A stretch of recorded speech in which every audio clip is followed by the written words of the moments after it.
Hello everyone, how are you all? I hope you all are fine. So let's continue our chapter number 4, that is Q. And this chapter is from grade 12th NCERT Computer Science. And you also aware that computer science from NCERT book is very important to clear any teaching exam. So I request, if you want to practice with NCERT books, you can check out my channel.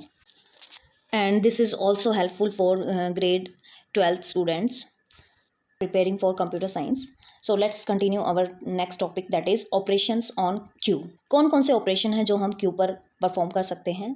जैसे कि हमने data structure stack किया था, उसमें भी different operation perform कर सकते थे हम, ऐसे ही क्यू पर भी हम डिफरेंट ऑपरेशन परफॉर्म कर सकते हैं.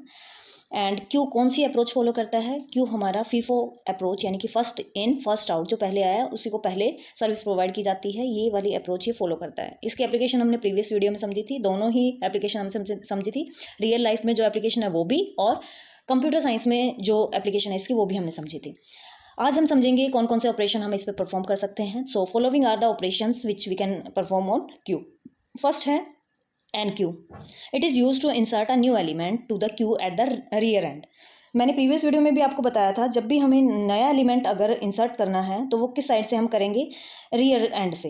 ये रियर साइड होती है, एक फ्रंट एंड होता है, दोनों एंड होंगे. ये हमारी क्यू है मान लो, और इसका एक एंड, ये एंड हमारा फ्रंट है और ये एंड हमारा रियर है. तो रियर से हम क्या करेंगे? इंसर्शन करेंगे, और फ्रंट से हम क्या करेंगे? डिलीशन करेंगे. We can insert element in a queue till there is a space in the queue. जब तक इसमें स्पेस है, जब तक ये फुल नहीं हो जाती, तब तक हम इसमें इंसर्ट कर सकते हैं elements. Inserting element beyond capacity. अगर हम कैपेसिटी से ज़्यादा इसमें क्या करते हैं? इंसर्ट करते हैं एलिमेंट, तो ये रिजल्ट, ये एक इसमें एक्सेप्शन आएगा, और उस एक्सेप्शन को बोला जाता है ओवरफ्लो. ओवरफ्लो हो गया, यानी कि ऐसे स्टैक में भी हो रहा था ये, अगर एलिमेंट्स आप कैपेसिटी से ज़्यादा इंसर्ट करते हैं तो ओवरफ्लो होता है. ऐसे ही क्यू में भी ओवरफ्लो होता है. अगर पूरी क्यू भर गई है और तब भी आप उसमें एलिमेंट इंसर्ट करने की कोशिश करोगे तो वहाँ पर एक्सेप्शन आएगा एक, that is overflow. Second operation है DQ. DQ यानी कि रिमूव करना कोई भी element at a time from front. Front से हम डिलीट करेंगे, as I already told you, front से हम डिलीट करते हैं. We can delete element from a queue until it is empty. कब तक हम इसमें डिलीट करते जाएंगे? जब तक इसमें सारे एलिमेंट निकल नहीं जाएंगे बाहर. तो जैसे ही अगर सारे एलिमेंट निकल गए हैं और एम्प्टी हो गई है क्यू, उसके बाद भी हम एलिमेंट डिलीट कर रहे हैं, तो उसको बोला जाता है, उस एक्सेप्शन को बोला जाएगा अंडरफ्लो. तो ये दो प्रॉब्लम आती हैं NQ और DQ में. अगर हम एम्प्टी से फिर भी डिलीट करते जा रहे हैं तो अंडरफ्लो बोलेंगे, और फुल होने के बाद भी अगर हम कोई नया एलिमेंट उसमें इंसर्ट कर रहे हैं तो उसको बोलेंगे overflow. To perform NQ and DQ efficiently on a queue, following operations are also required. तो हमें ये दोनों ऑपरेशन परफॉर्म करने के लिए, NQ और DQ, हमें ये क्या करने पड़ेंगे? These are the operation we have to perform, ये रिक्वायर्ड है. That is empty. Is empty क्या है? ये एक ऑपरेशन है use to check whether the queue has an element और नॉट. पहले हम चेक करेंगे कि मान लो मुझे डिलीट करना है, तो मैं क्या चेक करूँगी कि एलिमेंट है भी या नहीं है. अगर नहीं है तो फिर हम कर ही नहीं पाएंगे, वहाँ पे एक्सेप्शन आएगा, फिर अंडरफ्लो.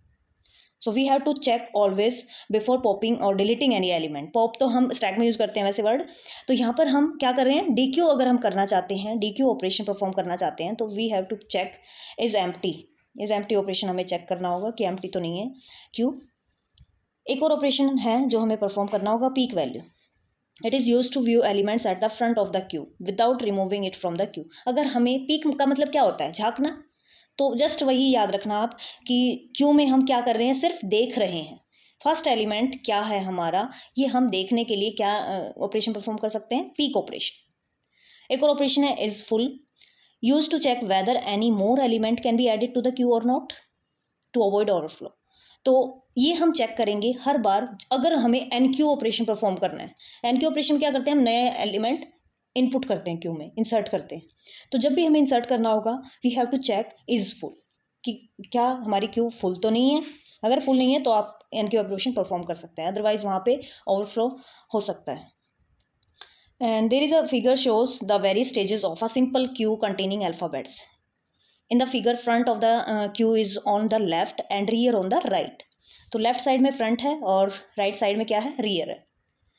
हम अल्फ़ाबेट्स को इंसर्ट कर रहे हैं, तो ये देखिए पहले हमने क्या इंसर्ट किया? जेड इंसर्ट हुआ क्यू में. फिर उसके बाद हमने किसको किया? NQX. NQ यानी कि इंसर्ट करना, एन क्यू एक्स हो गया। उसके बाद फिर सी को करना है, तो रियर साइड से इंसर्शन होता जा रहा है और फ्रंट में वही है। फिर उसके बाद डी क्यू किया मैंने, तो डी क्यू किस साइड से होता है, फ्रंट से होता है, तो जेड रिमूव होगा या सी रिमूव होगा, ऑब्वियसली जेड होगा क्योंकि फ्रंट पर कौन है, जेड है।